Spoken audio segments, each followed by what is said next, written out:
Olá, bem-vindo a mais um debate a partir do estudo da Fundação Francisco Manuel dos Santos sobre a pobreza em Portugal.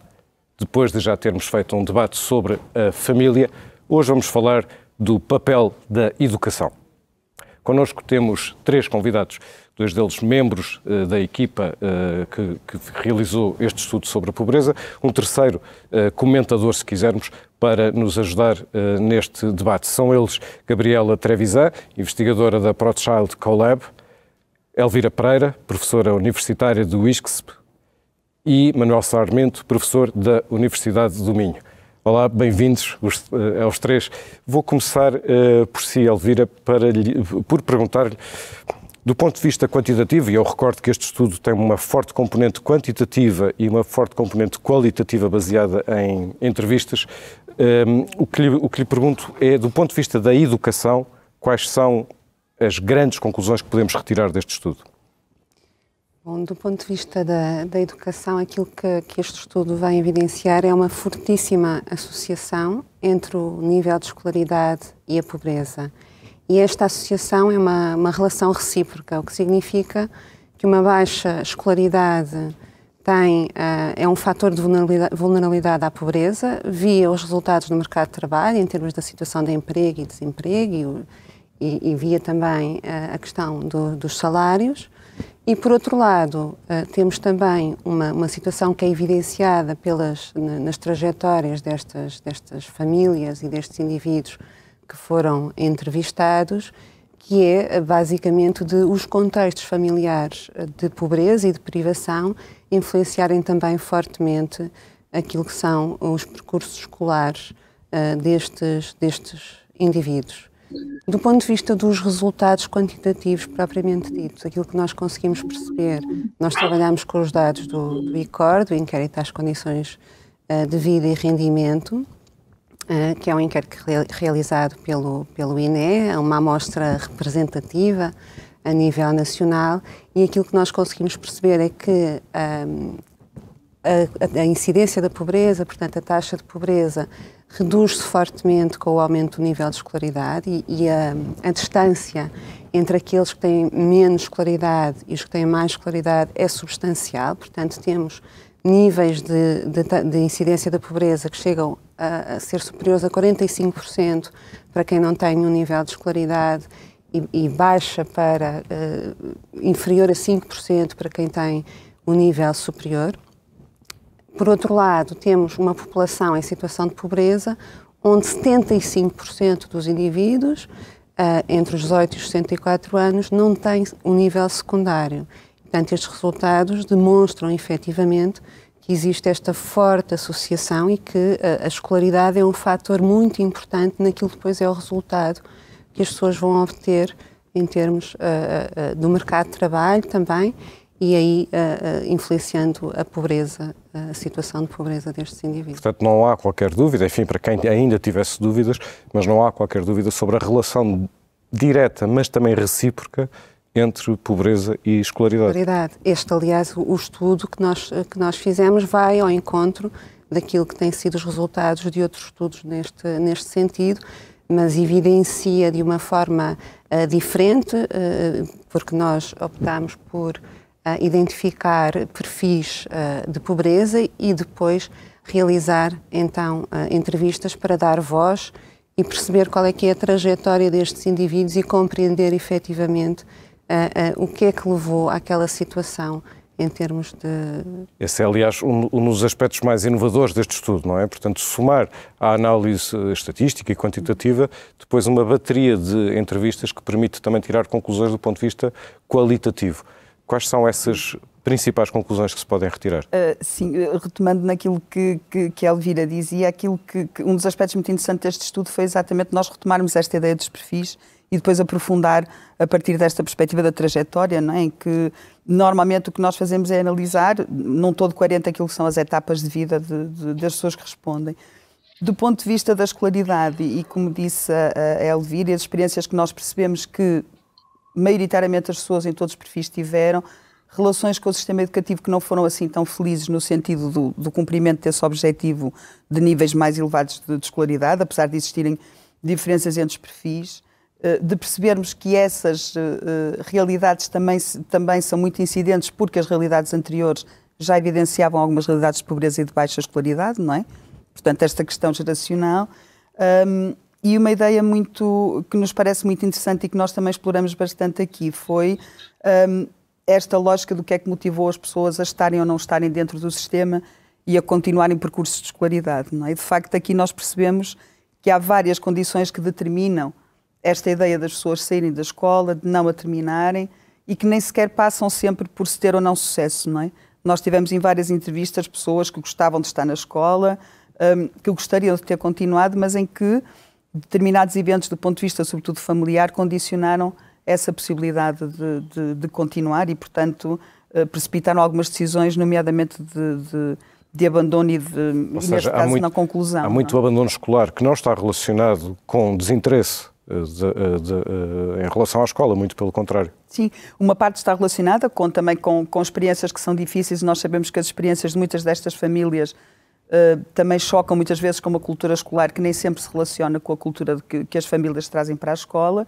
Mas uma outra parte, sim, uma outra parte gostava de estar na escola, gostaria de ter continuado esse percurso, mas viu, por força de diferentes circunstâncias, situações de doença, situações de quebras abruptas de rendimento, pouca valorização das famílias sobre aquilo que a própria escola poderia trazer, que em conjunto acabam por, enfim, levar à tomada de decisão de não ter essa continuidade no percurso e depois cair então nas tais situações que a Elvira dizia, não é? Que a baixa escolaridade vai tendo uma relação muito próxima com aquilo que são situações de pobreza. E há uma percepção de quem, saindo da escola, não só gostava de continuar, mas há também a percepção de que isso contribuiria para uma melhor vida? Pois, isso é que é surpreendente, é que nós tanto temos um conjunto menor de pessoas que nos vai dizendo, dando aquela coisa muito racional de dizer que não valeria a pena porque conhecem muita gente com muitos estudos que também não têm empregos assim tão bons, não é? Mas na maioria das entrevistas, de facto, as pessoas reconhecem que a escola poderia ter tido um papel extraordinariamente positivo, não só do ponto de vista do futuro, mas também do ponto de vista da sua própria situação enquanto pessoa, não é? De que teria contribuído para melhores condições de trabalho, um melhor emprego, mas também mais conhecimento, mais cultura. Portanto, aqui uma dimensão também pessoal associada a esse percurso, se ele tivesse acontecido, sim. Manuel Sarmento não participou neste estudo, mas é um profundo conhecedor e estudioso destas matérias. Ao ler o estudo, quais foram as principais conclusões que, em matéria de educação, realçaram? Muito obrigado pelo convite. Uma saudação especial às minhas colegas de mesa e ao jornalista que orienta esta reflexão, esta conversa. Eu creio que o essencial foi dito exatamente em torno desta relação entre pobreza e educação. Esta relação é uma relação recíproca, mas não é uma relação multiplamente determinista. Ou seja, não podemos acreditar que se aumentar o nível da riqueza, necessariamente isso vai levar a uma elevação do nível educativo. E, ao invés, também não é possível acreditarmos de forma simplista que o aumento da escolaridade reduzirá os indicadores de pobreza. É uma relação mais complexa, que se articula quer com fatores estruturais, quer com fatores que têm a ver, sobretudo, com o modo de organização do sistema educativo e do funcionamento das escolas. Este estudo, para além de nos confirmar de forma muito clara alguns dos indicadores que nós já temos do passado sobre esta múltipla relação, traz-nos também o ponto de vista de dentro das pessoas pobres, nos seus diferentes perfis, e da sua relação com a escola, com o modo como essa relação foi vivenciada, do modo como essa relação se tornou ou não uma relação crítica. Eu chamo a atenção para o facto de que os perfis têm a ver exatamente com trabalhadores pobres e não é absolutamente evidente que todos esses trabalhadores tenham um nível de escolaridade baixo. Ainda que globalmente, efetivamente, as pessoas em situação de maior pobreza têm um nível de escolaridade baixo, nem todos os pobres têm um nível de escolaridade baixo. Sobretudo esses pobres que trabalham e que têm empregos precários, que sofrem processos relativos a situações de desemprego, de desvinculação do trabalho, etc. E essa é a ilustração de que, de facto, estas relações têm que ser trabalhadas de forma mais complexa do ponto de vista daquilo que são as políticas. Há muito tempo, desde o princípio do século XX, que se acreditou que a elevação do nível de escolaridade iria levar não apenas a uma redução da pobreza, como uma sociedade mais igualitária. O nível de escolaridade subiu desde o princípio do século XX, atualmente temos um nível de escolaridade correspondente a 12 anos obrigatórios, e essa relação não se inverteu, pelo menos nos termos em que inicialmente se pensava. É fundamental pensarmos nos fatores estruturais que conduzem uma parte da população para a pobreza e também daquilo que são os fatores internos ao sistema educativo, ao funcionamento das escolas, para garantir que, efetivamente, haja uma educação que seja, enfim, convergente com o objetivo global de combater a pobreza e de promover a igualdade social.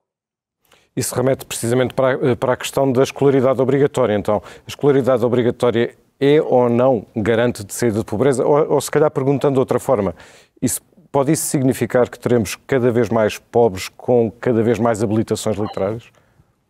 Se não houver mudanças estruturais, acredito que aconteça isso. Aliás, nós temos alguns exemplos concretos, sobretudo em alguns países, por exemplo, uma boa parte dos países da Europa de Leste têm níveis de escolaridade superiores àquilo que é a média dos países europeus e, no entanto, situações estruturais levaram a que uma boa parte dessa população tivesse necessidade de emigrar realizem tarefas e atividades profissionais que estão claramente abaixo do seu nível de qualificação. Uma parte importante também da nossa juventude mais escolarizada está em empregos, sobretudo na área das ciências sociais e humanas, em geral, está em empregos abaixo do seu nível de qualificação. Nos call centers, nas caixas de supermercados, em muitos outros aspectos. Portanto, é provável que o aumento da escolaridade por si só não seja condição suficiente para garantir a elevação do nível de rendimento global de uma sociedade. É necessário considerar isso, considerar outras condições. Agora, também é verdade que o aumento da escolaridade, em geral, está associado a sociedades que são, enfim, que têm maiores indicadores de bem-estar.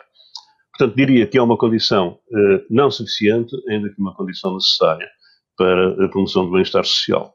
Elvira Pereira dizia há pouco que 75% dos pobres não têm o ensino secundário completado, portanto 3 em cada 4 não têm o ensino secundário completo, 1 em cada 4 tem o ensino secundário ou superior. Mas falava também da tal relação circular entre pobreza e escolaridade. É um círculo vicioso. Como quebrá-lo?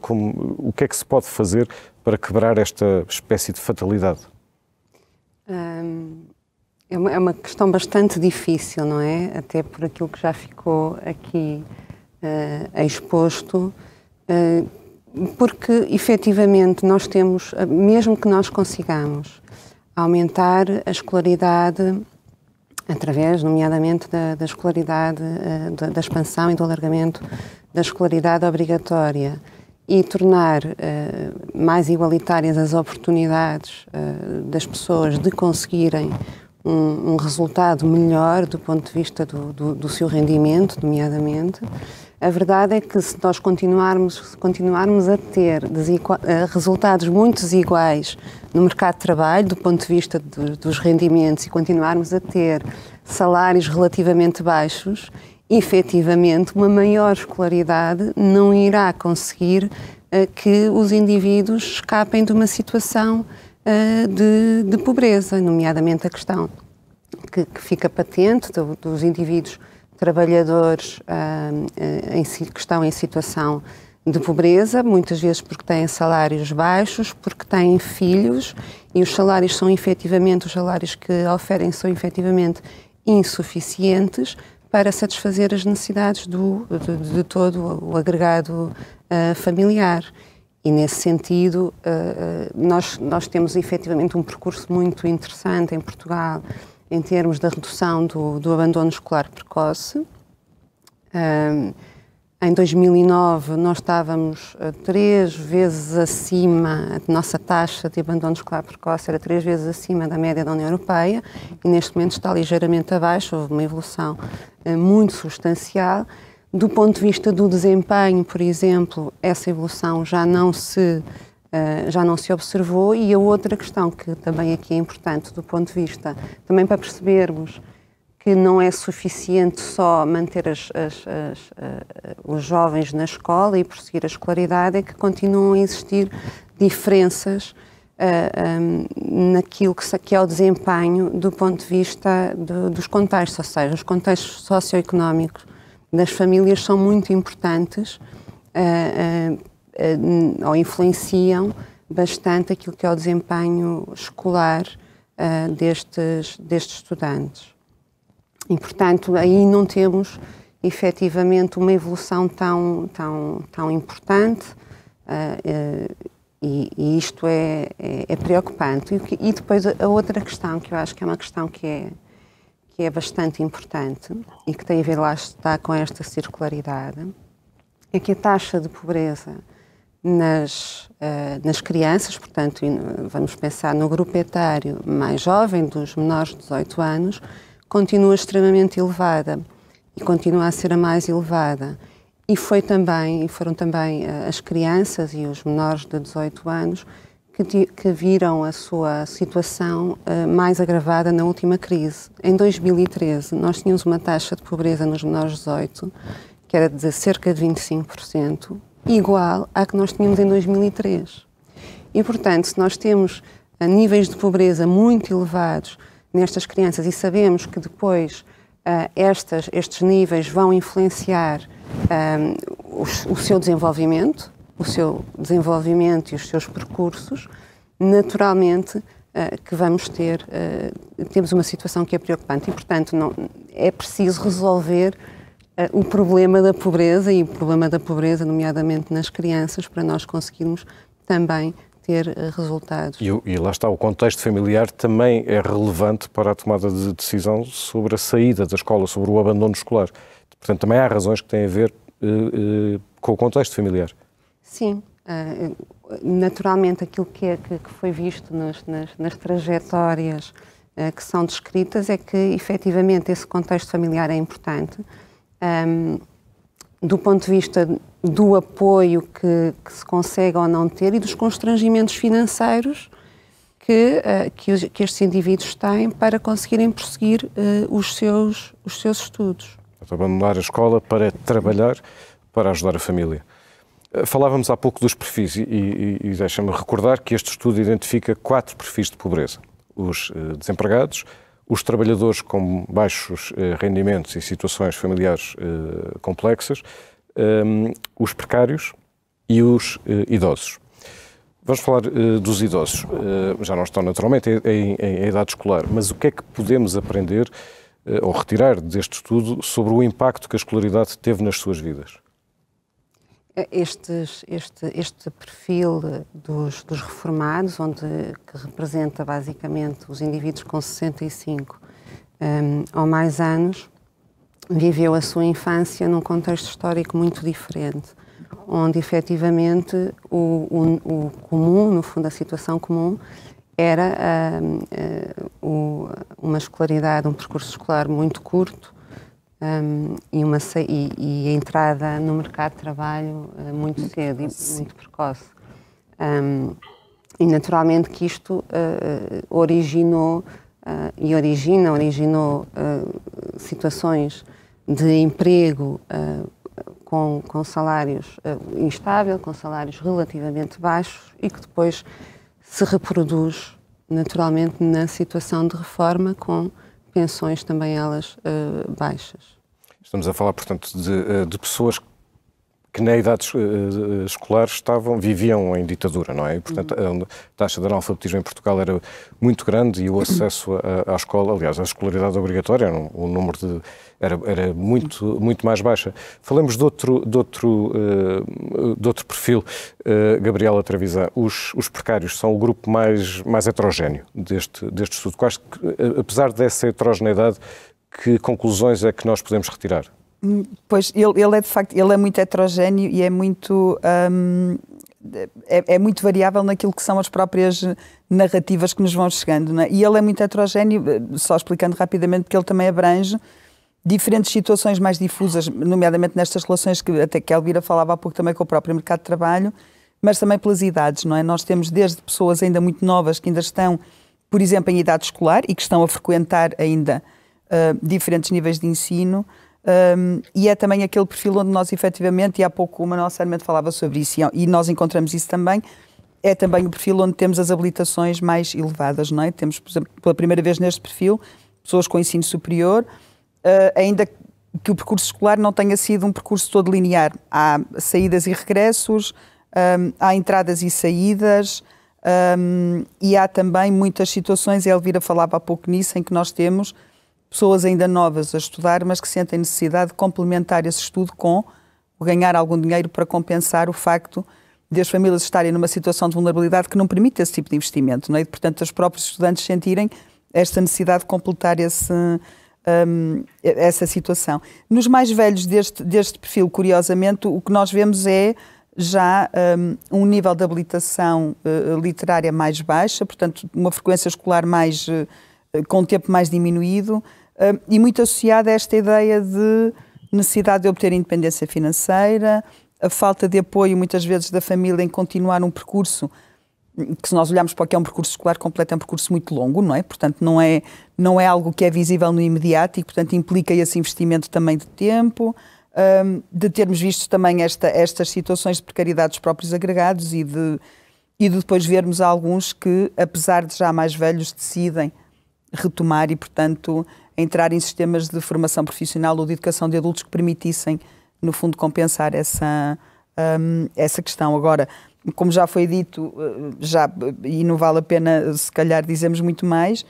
mesmo com o reforço dessas qualificações ou com o reforço da formação profissional específica, não há, ou não parece haver, nenhuma evidência de uma melhoria muito grande das condições de vida das pessoas. Portanto, esta ideia de que muitas vezes também este investimento levará quase a esta saída automática de uma situação de maior precariedade, de maior vulnerabilidade, de facto também sozinha não acontece. Isso leva-nos, Manuel Sarmento, temos falado aqui da relação entre escola e família, mas o que é que nós sabemos sobre o que se passa na escola e o que se passa nas famílias?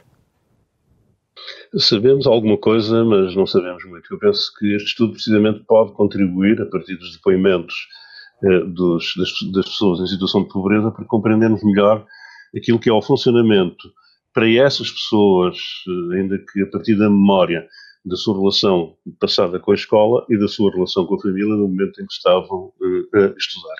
Na verdade, utilizar um jargão sociológico, isso são duas caixas negras em que é necessário penetrar e conhecer melhor aquilo que efetivamente se passa. O modo como, digamos, a escola, a sala de aula em concreto, processa as diferentes relações sociais no seu interior e se orienta efetivamente para um ensino capaz de incluir aquelas crianças que estão mais afastadas da cultura escolar, ou ao contrário, se reproduz processos seletivos que vai levar a que uma parte dessas crianças se sinta menos atraída pelas aprendizagens, pelos conhecimentos, surjam processos de desmotivação, de desinteresse, de desinvestimento escolar, em alguns casos, muitas vezes, através de formas disruptivas, comportamentos que acabam por pôr em causa o próprio funcionamento da sala de aula. Perceber isso, perceber esses modos e saber como atuar nessas circunstâncias é absolutamente essencial. A mesma coisa do lado da família. Como é que a família processa aquilo que são os resultados escolares das crianças.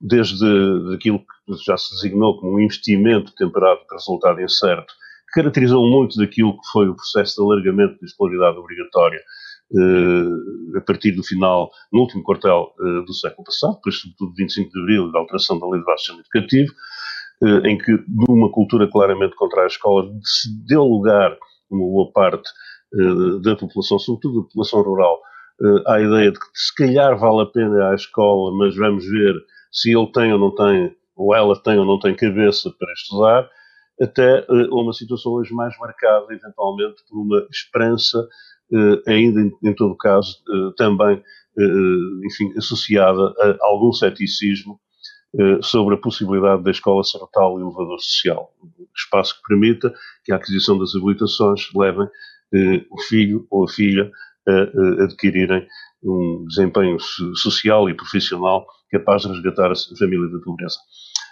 Na verdade, nós encontramos, e este eu creio que é um traço marcante deste estudo, uma multiplicidade, não apenas de perfis, mas de concepções de formas de simbolizar a relação com a educação, com o trabalho, com a vida social e também com a família, que é muito caracterizador da sociedade contemporânea, uma sociedade muito fragmentária, de múltiplas identidades, onde é possível encontrar algumas linhas, alguns vetores que a caracterizam, mas onde existem efetivamente formas muito diferenciadas, muito individualizadas de interpretar o mundo, de agir nesse mundo. E é nesta situação complexa, fragmentária, que precisamos de construir políticas adequadas. Eu suponho, por exemplo, que hoje não se verifica a situação de abandonar a escola com percurso escolar sucedido para ajudar a família. Por uma razão é que Portugal, felizmente, conseguiu combater de forma eficaz o trabalho infantil. E hoje o trabalho infantil é altamente penalizado, quer do ponto de vista social, quer do ponto de vista simbólico, quer ainda também do ponto de vista jurídico. São absolutamente residuais as situações de crianças trabalhadoras. Mesmo em situação de crise, é muito interessante verificar que há um conjunto de constantes ao longo das crises históricas, desde 1929, situações de guerra, a crise de 73, etc., relativamente aos impactos na infância. E uma dessas constantes é que as crises levam ao empobrecimento, o empobrecimento leva ao aumento do trabalho infantil. Isso não se verificou na crise de 2008 em Portugal, nem se verificou agora na crise associada à situação pandémica, tanto quanto os indicadores nos permitem compreender essa realidade. O trabalho infantil é algo que está abolido por bons e maus motivos. Talvez não valha a pena agora especificar todos esses motivos, mas tem a ver com alterações económicas, tem a ver sobretudo também com políticas que foram eficazes na criação de uma consciência coletiva, associada efetivamente a uma situação de controle e de vigilância social para impedir o trabalho das crianças. Mas temos uma outra situação, que que são os jovens, adolescentes, que abandonaram a escola e que ficam sem trabalho e sem escola. Que correspondem efetivamente a um outro tipo de problema e de situação.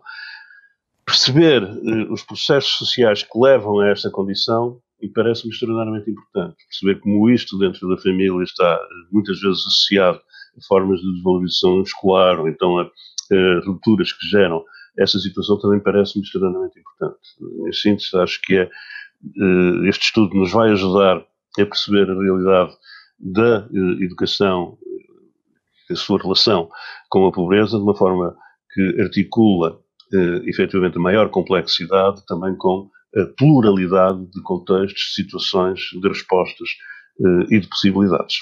Falou de uma questão vital, que é a própria relação entre consciência social e políticas públicas, e interessa-me, queria fazer uma ronda pelos três sobre isto, interessa-me pegar nestas observações que estamos a reunir e perceber como é que elas podem ser transformadas em áreas críticas de intervenção. Continuando consigo, Manuel Sarmento, que impactos devem ter estas constatações, então, na formação de políticas públicas de combate à pobreza e em políticas relacionadas? Penso que podem ter um imenso impacto. É importante perceber duas coisas que são lugares comuns, mas que importa insistir. A primeira é de que a educação não compensa a sociedade. E, portanto, não compensando a sociedade, é fundamental que haja medidas ao nível social que sejam capazes de garantir uma resposta efetiva aos problemas da pobreza. A meu ver, essas medidas colocam-se a dois níveis fundamentalmente. São políticas redistributivas, que sejam capazes de compensar as situações em que a pobreza é mais visível e provável e, portanto, leva a condições de desconforto e de afastamento daquilo que são as garantias de uma vida digna das pessoas. No caso, que é o caso que me interessa especialmente dentro do meu trabalho, das crianças, é fundamental que as nossas políticas estejam atentas sobretudo àquilo que são os fatores de pobreza extrema das crianças. E essas situações de pobreza extrema das crianças estão associadas a algumas variáveis muito importantes. Famílias monoparentais, com um número elevado de crianças, famílias em que um ou os dois progenitores, no caso de famílias nucleares ou recompostas, estão numa situação de desemprego. Eu creio que nós precisamos de diversificar as formas de transferência social, atendendo a essas situações de uma forma mais efetiva do que é simplesmente, por exemplo, a contagem dos escalões no âmbito do abono de família. Esses aspectos são absolutamente fundamentais. Mas depois também é necessário que haja intervenções no campo da educação, que é aquilo que nos ocupa.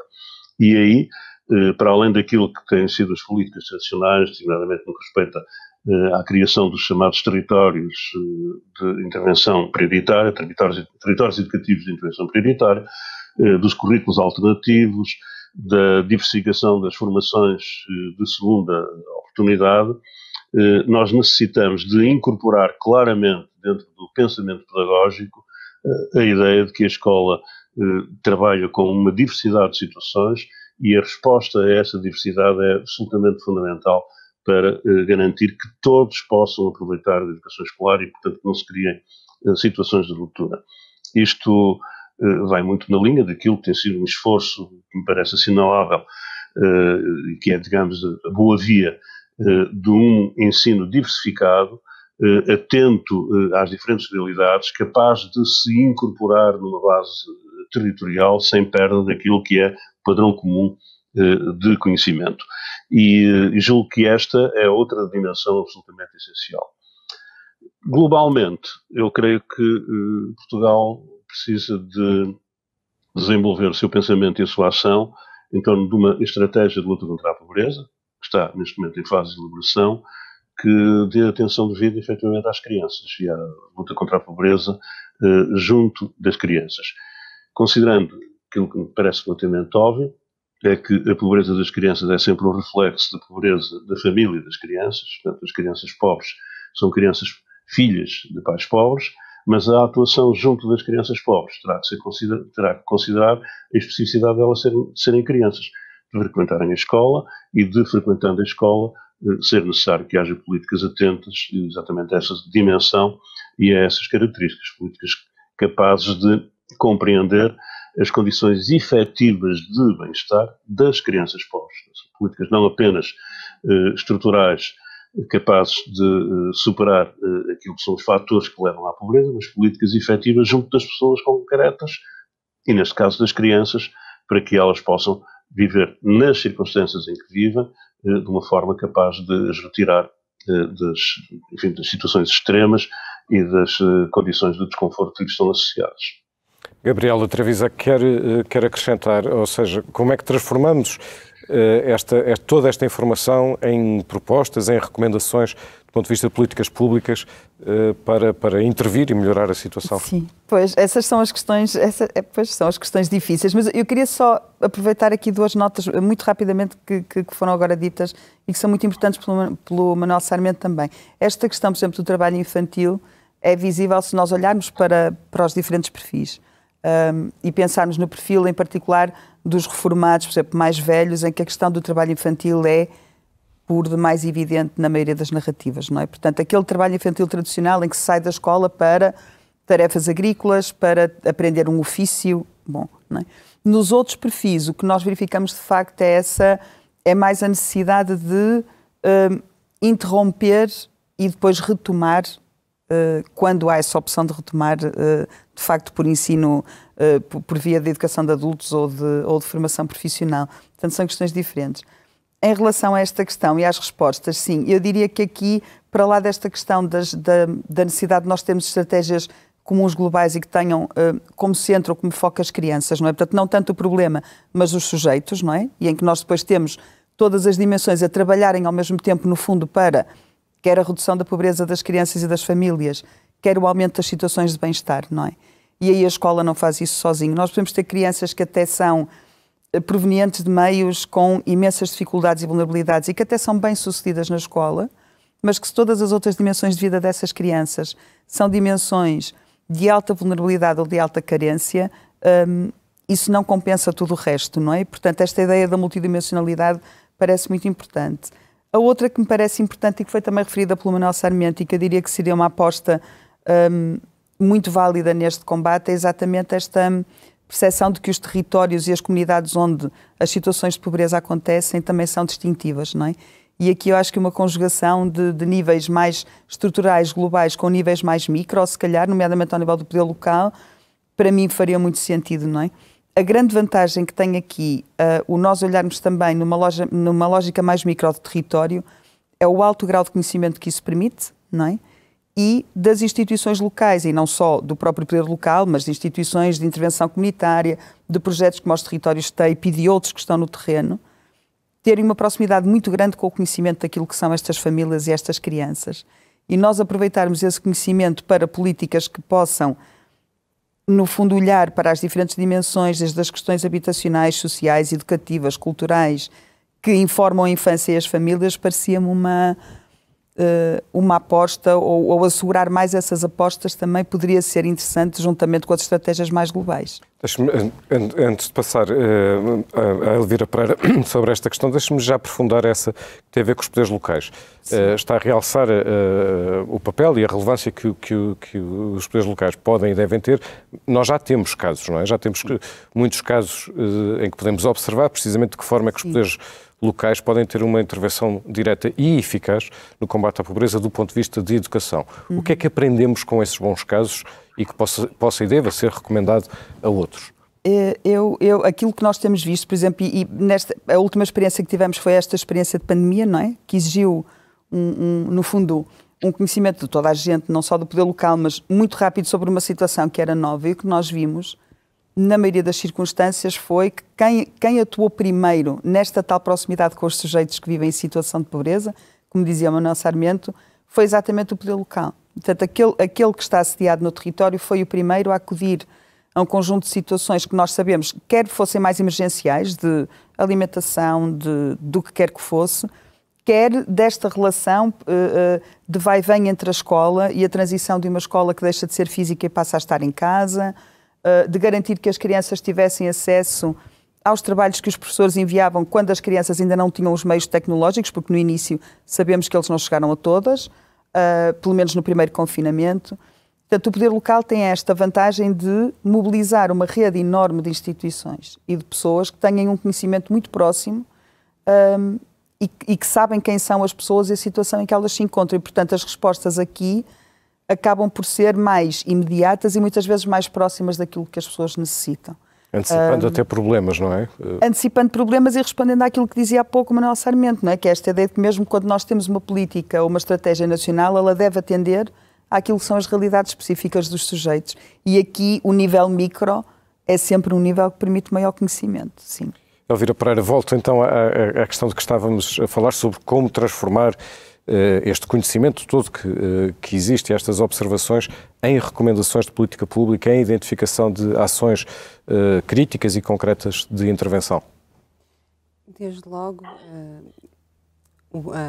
é um desafio, lá está, muito difícil, precisamente por aquilo que já foi referido. Nós estamos, o fenómeno da pobreza é complexo, é multidimensional nas suas causas, nas suas manifestações e nas suas consequências, e, portanto, é necessária uma intervenção integrada nas diferentes áreas, exigindo também uma considerável redistribuição de recursos, que não se, portanto, este combate à pobreza não se fará sem uma considerável redistribuição dos recursos, o que também implica que a luta contra a pobreza seja uma prioridade consensualmente aceite, portanto, uma prioridade nacional.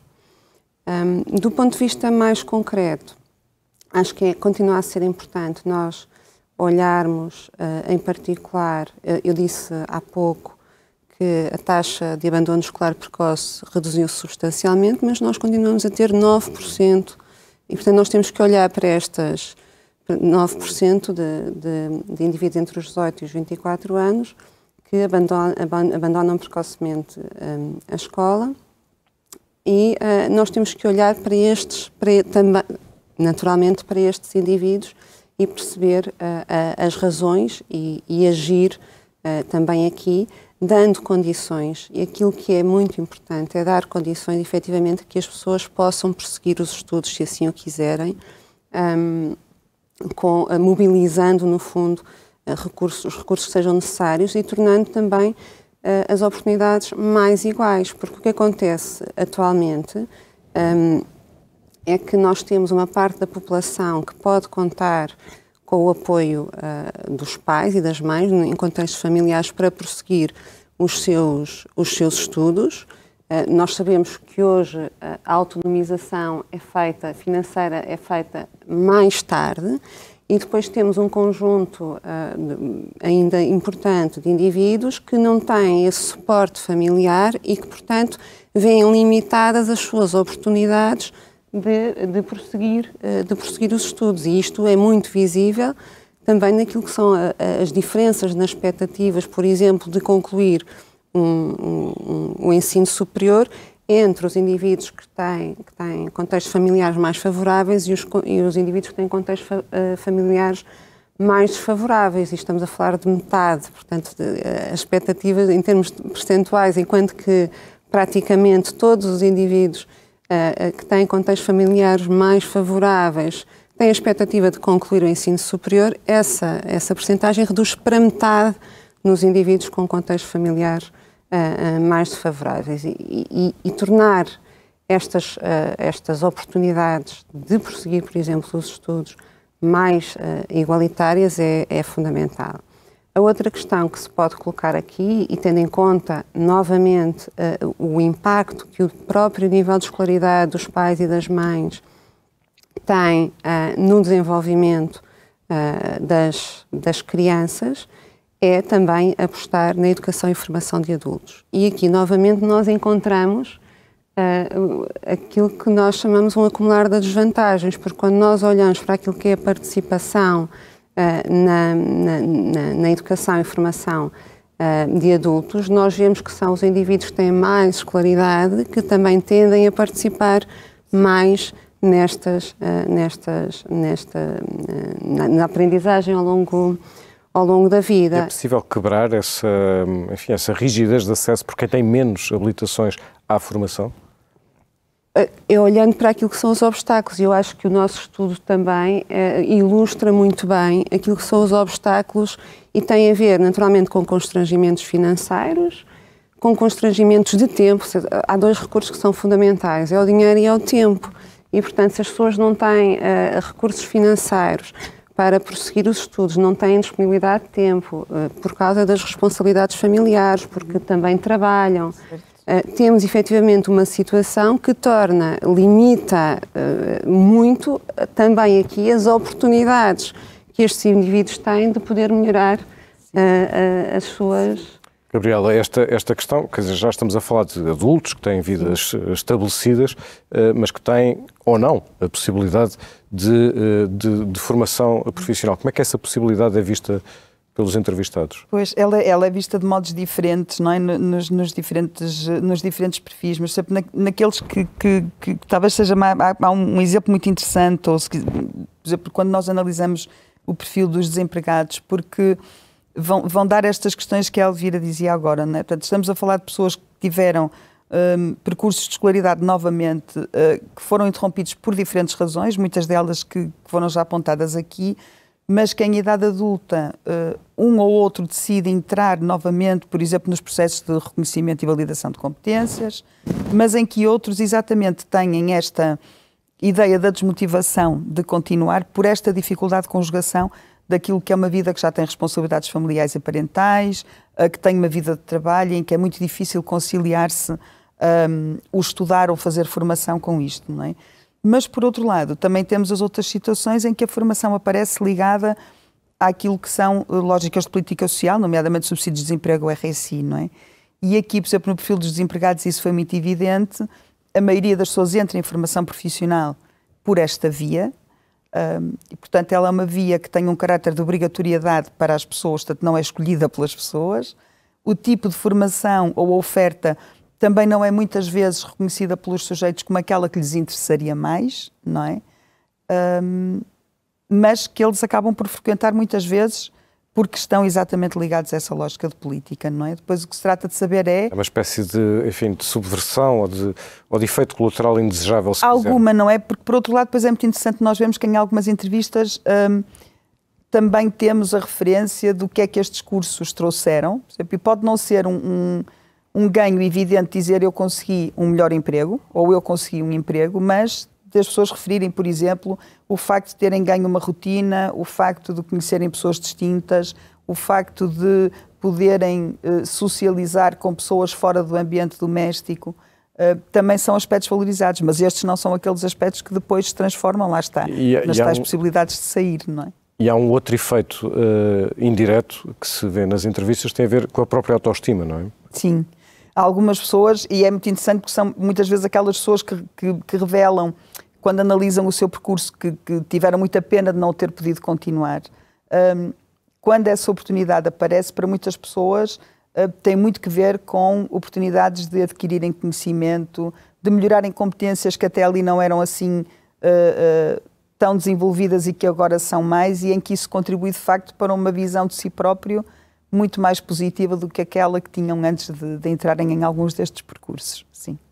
Manuel Sarmento, temos estado a falar não só de uma quantidade, um manancial muito grande de informação que vamos tendo sobre a pobreza, mas também sobre como transformar essa informação em políticas públicas, ou pelo menos em material de base para que depois as políticas públicas partam desta informação. Quais são os obstáculos que existem e que podem ser superados neste percurso de transformar conhecimento em políticas públicas? Claro, estamos a trabalhar em dois planos que são efetivamente diferentes, não é? Eu creio, no entanto, aliás, a pandemia tem demonstrado isso de forma muito evidente, que hoje não é possível atuar politicamente sem uma base de conhecimento sólida que permita que as opções sejam opções sustentadas. Nós teremos sempre, provavelmente, mais do que um caminho face a qualquer realidade, mas é importante, pelo menos, que conheçamos bem a topografia desse caminho, do território onde estamos, e isso só nos pode ser dado pelo conhecimento. Julgo que o conhecimento é absolutamente indispensável na constituição daquilo que é o suporte de uma boa decisão política. Sendo que, em todo caso, evidentemente, essa decisão política decorre de opções, as quais, por suas vezes, se ancoram em visões do mundo e em objetivos e estratégias que, no contexto democrático, felizmente, não são totalmente convergentes. Mas, posto isto, eu creio que é fundamental retirar do conhecimento, efetivamente, aquilo que pode fundamentar boas práticas. E no campo da educação, uma efetiva política contra a pobreza e contra a desigualdade em campo educativo tem alguma base de sustentação em algumas boas práticas que estão, algumas delas consolidadas, outras estudadas e que penso que poderão ser objeto, efetivamente, de aprofundamento. Eu quero dar 2 ou 3 ou 4 exemplos daquilo que me parece essencial fazer. Um tem a ver exatamente com as tutorias. É fundamental que se perceba que o processo educativo não se limita nem se reduz à relação entre o professor e o aluno. As relações entre os alunos são absolutamente fundamentais. Algumas experiências têm vindo a ser conduzidas no sentido de fazer desta relação entre os alunos relações de aprendizagem, isto é, orientadas não apenas para a consolidação da amizade, da parceria, do companheirismo e por isso mesmo também de valores de sociabilidade, mas ainda também nas aprendizagens. Reforçar programas de tutoria de pares, designadamente, parece-me extraordinariamente importante. E isso é também algo que pode aproveitar muito positivamente uma característica do sistema educativo português que não existe noutros sistemas educativos ou em todos os outros sistemas educativos, que é o facto de nós termos um ensino público profundamente interclassista, efetivamente uma escola que é largamente orientada para todos. E, portanto, é fundamental introduzir padrões de qualidade, ainda mais padrões de qualidade nessa educação para todos. Portanto, as tutorias permitem também isso mesmo, a consciência de que pertencemos a um mundo em que interajuda, designadamente na produção de conhecimento, é fundamental. Por outro lado, precisamos também de reforçar as equipas multidisciplinares dentro das escolas. As escolas não podem ser compostas só por professores. E isto que está, de resto, previsto na lei, no entanto, não tem tanta generalização quanto isso. Precisamos de assistentes sociais, precisamos de psicólogos nas escolas e que possam trabalhar em conjunto, de forma articulada, percebendo que cada aluno é, além do aluno, uma criança ou um jovem, um ser humano concreto, que necessita de respostas a esses problemas concretos. As escolas mais interessantes que conheço, aquelas que tive a oportunidade, inclusive, de avaliar, são aquelas que tomam por referência não propriamente o aluno enquanto condição, digamos, de um ofício de criança, mas o aluno enquanto pessoa humana concreta, que está dentro de uma família e que é apoiada e ajudada na sua relação com as aprendizagens e o conhecimento. Preciso também perceber que a escola é um elo de uma política social que se articula com os serviços de saúde, os serviços municipais, fundamentais nesta pandemia, como foi já referido. Se não fossem as políticas de proximidade, efetivamente teria sido uma calamidade o que se teria passado com as crianças, com as aprendizagens e com a escola, do ponto de vista da distribuição, dos tabletes, dos computadores, mas também deste apoio, muitas vezes individualizado, que era feito às crianças e às famílias e que resolveu problemas, quer alimentares, quer de conexão, de relação com a escola, etc. Portanto, pensar a escola como este elo, algo que se articula e que não trabalha sozinho, isoladamente. E depois reforçar continuamente uma pedagogia da inclusão, que é um trabalho, sobretudo, de exigência profissional dos professores e que tem que ser garantido. Sem que a escola perca aquilo que é o essencial da sua tradição, espaço de comunicação de cultura. Eu creio que é possível fazer uma escola, efetivamente, capaz de atuar de forma incisiva contra aquilo que são os fatores de desigualdade decorrente da pobreza no seu interior, sendo, ao mesmo tempo, uma escola exigente. Uma escola capaz de transmitir ciência, conhecimento e cultura e de fazer de uma forma participada e motivada pelas crianças. Este trabalho de transferência de conhecimento e de sua incorporação na prática é um trabalho permanente que exige de políticas que o sustentem, que o apoiem e de recursos que sejam efetivamente adequados para que ela possa ter lugar. Depois, a um nível mais estrutural, temos efetivamente que adotar políticas redistributivas, o que hoje há um consenso importante e provavelmente isso refletir-se-á noutros painéis neste ciclo de conferências, em torno da necessidade de duas coisas. Por um lado, de garantir ao nível daquilo que são os subsídios das pessoas em situação de pobreza, uma base mínima que permita que ninguém em situação de pobreza viva abaixo do limiar de dignidade. Portanto, aí há uma estruturação a fazer das medidas existentes e, por outro lado, a flexibilidade que permita que essas políticas redistributivas sejam políticas atentas à diversidade de situações. E no caso das crianças, dos nossos alunos, é fundamental que haja uma maior especificidade nas medidas redistributivas relativamente às famílias monoparentais e às famílias que têm um ou dois progenitores em situação de desemprego. Acho que a majoração e bonificação de algumas subsídios já existentes é absolutamente essencial neste domínio. Agora, acredito também que este é um processo evolutivo. Julgo que a produção de conhecimento que tem vindo a ser feita e a sua influência em alguns momentos concretos, no caso da pandemia, ou caso mais exemplificativo, nos vai levar a políticas que sejam, dentro do campo de liberdade que é inerente à decisão política, políticas cientificamente mais sustentadas. Elvira Pereira e Gabriela Trevisan, eu aproveito esta deixa sobre a pandemia para vos fazer uma última pergunta, não só para notas finais, mas para falar sobre a pandemia do ponto de vista, enfim, do que já pudemos observar e do que já podemos aprender. Ainda estamos em pandemia no momento em que falamos, mas, portanto, ainda não há, talvez, o distanciamento necessário para concluir essa aprendizagem, mas sabemos que houve interrupção de aulas, sabemos que houve ensino à distância, que houve políticas públicas de emergência. O que é que nós já podemos, começo por si, o que é que já podemos, que aprendizagens é que já podemos retirar da pandemia na educação do ponto de vista da pobreza e do combate à pobreza? Aquilo que nós já podemos tentar perceber de alguma forma é que as crianças que se viram afastadas da escola naturalmente foram privadas de um instrumento que é fundamental para o seu desenvolvimento e que as consequências dessa privação serão grandes, sobretudo, lá está, nas famílias em situação de pobreza e que... Um agravamento da desigualdade. Há um agravamento da desigualdade, porque naturalmente também, e foi uma coisa que nós não referimos, mas eu acho que está também subjacente, a capacidade que estas famílias, que estes pais e mães que vivem em situação de pobreza para acompanhar os seus filhos, quer do ponto de vista dos recursos que têm, quer do ponto de vista da disponibilidade, novamente, que têm, é efetivamente muito inferior àquela que é tida por famílias onde existem mais recursos e onde essa capacidade é maior.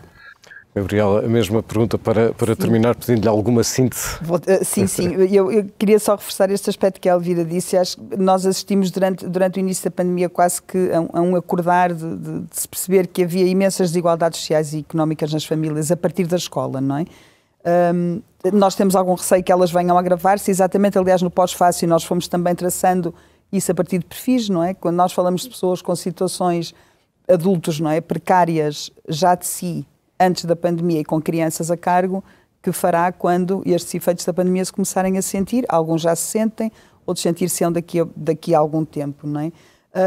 Uma outra preocupação é que nós também muitas vezes verificamos que este afastamento das crianças da escola não as afasta só da aprendizagem, não é? Afasta-as de um conjunto de situações, nomeadamente do ponto de vista de um conjunto de atividades extracurriculares, culturais, desportivas, que lhe permitem esta ideia do tal bem-estar infantil, como falava há pouco Manuel Sarmento, e que quando são retiradas descem abruptamente, não é? Portanto, não é só a questão da desigualdade pela questão do rendimento, mas a questão do bem-estar que possa ser possível.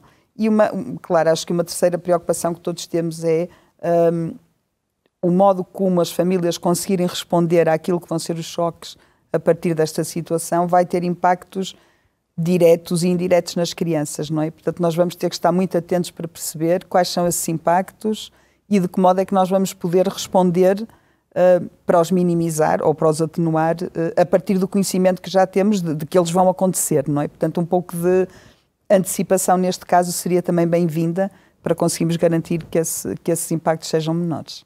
Gabriela Trevisan, Elvira Pereira, Manuel Sarmento, muito obrigado pela vossa participação neste debate e muito obrigado a si que nos acompanhou em mais um debate. Nós voltaremos na próxima vez para falar sobre o papel do trabalho na pobreza e no combate à pobreza. Até lá.